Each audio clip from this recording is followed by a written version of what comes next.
Hi, I'm Carrie-Anne and welcome to Crash Course Computer Science. As we discussed last week, the idea of having a computer all to yourself, a personal computer, was elusive for the first 3 decades of electronic computing.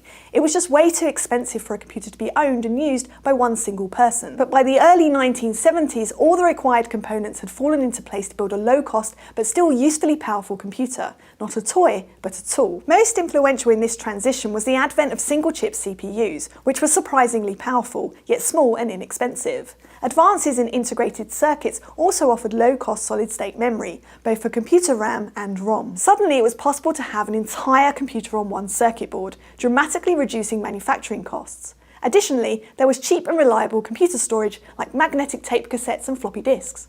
And finally, the last ingredient was low-cost displays, often just repurposed televisions. If you blended these 4 ingredients together in the 1970s, you got what was called a microcomputer, because these things were so tiny compared to normal computers of that era, the types you'd see in businesses or universities. But more important than their size was their cost. These were, for the first time, sufficiently cheap. It was practical to buy one and only have one person ever use it. No time sharing, no multi-user logins, just a single owner and user. The personal computer era had arrived. Computer cost and performance eventually reached the point where personal computing became viable.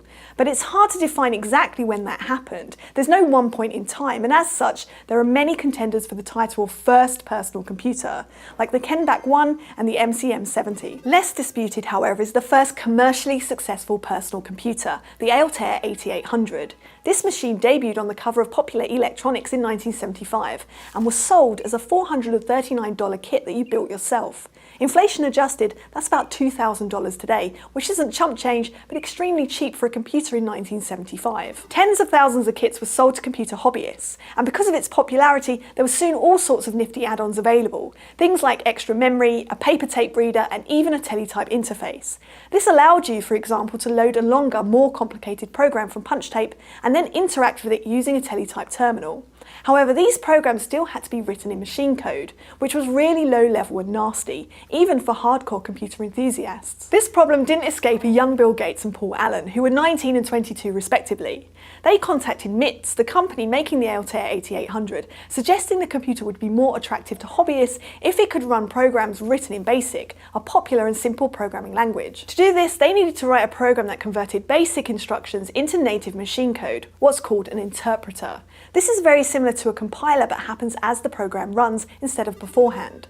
Let's go to the thought bubble. MITS was interested and agreed to meet Bill and Paul for a demonstration. Problem is, they hadn't written the interpreter yet, so they hacked it together in just a few weeks without even an Altair 8800 to develop on, finishing the final piece of code on the plane. The first time they knew their code worked was at MITS headquarters in Albuquerque, New Mexico for the demo. Fortunately, it went well and MITS agreed to distribute their software. Altair BASIC became the newly formed Microsoft's first product. Although computer hobbyists existed prior to 1975, the Altair 8800 really jump-started the movement. Enthusiast groups formed, sharing knowledge and software and passion about computing. Most legendary among these is the Homebrew Computer Club, which met for the first time in March 1975 to see a review unit of the Altair 8800, one of the first to ship to California. At the first meeting was 24-year-old Steve Wozniak, who was so inspired by the Altair 8800 that he set out to design his own computer. In May 1976, he demonstrated his prototype to the club and shared the schematics with interested members. Unusual for the time, it was designed to connect to a TV and offered a text interface,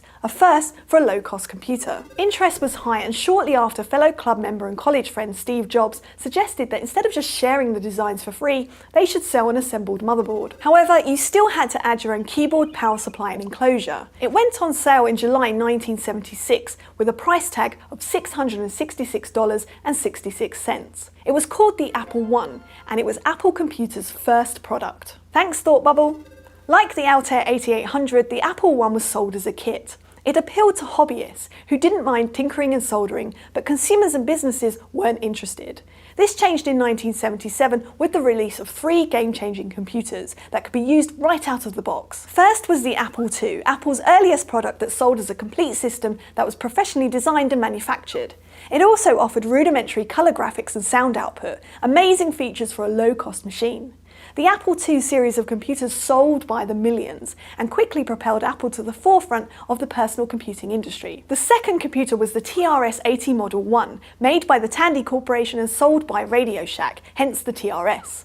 Although less advanced than the Apple II, it was half the cost and sold like hotcakes. Finally, there was the Commodore PET 2001, with a unique all-in-one design that combined computer, monitor, keyboard and tape drive into one device, aimed to appeal to consumers. It started to blur the line between computer and appliance. These three computers became known as the 1977 Trinity. They all came bundled with basic interpreters, allowing non-computer wizards to create programs. The consumer software industry also took off, offering games and productivity tools for personal computers like calculators and word processors. The killer app of the era was 1979's VisiCalc, the first spreadsheet program, which was infinitely better than paper and the forebearer of programs like Microsoft Excel and Google Sheets. But perhaps the biggest legacy of these computers was their marketing. They were the first to be targeted at households and not just businesses and hobbyists. And for the first time in a substantial way, computers started to appear in homes and also small businesses and schools. This caught the attention of the biggest computer company on the planet, IBM, who had seen its share of the overall computer market shrink from 60% in 1970 to around 30% by 1980. This was mainly because IBM had ignored the microcomputer market, which was growing at about 40% annually. As microcomputers evolved into personal computers, IBM knew it needed to get in on the action. But to do this, it would have to radically rethink its computer strategy and design.